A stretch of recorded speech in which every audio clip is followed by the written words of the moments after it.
કચ્છના જખૌમાં પેટ્રોલિંગ દરમિયાન સુલેમાન પીર ટાપુ પર મળ્યો શંકાસ્પદ સેટેલાઇટ બેઝડ ટ્રાન્સપોન્ડર. સુરક્ષા એજન્સીઓએ શરૂ કરી તપાસ.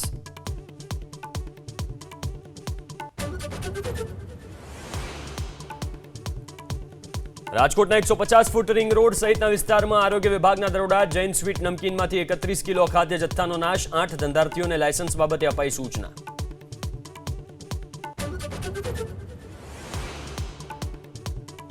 રાજકોટના નાના મહુવા રોડ પર વાહન પાર્કિંગ મુદ્દે પોલીસ અને રાહદારી વચ્ચે બબાલ. ઉગ્ર બોલાચાલી થતા લોકો થયા એકત્ર.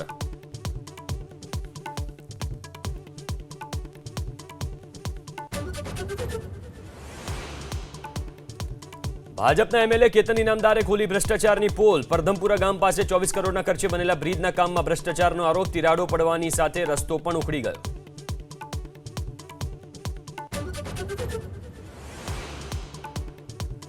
દેશમાં પહેલીવાર ડેમોગ્રાફિક ચેન્જ પર કમિટીની રચના. કેન્દ્રીય ગૃહમંત્રી અમિત શાહે સોશિયલ મીડિયા પર આપી જાણકારી.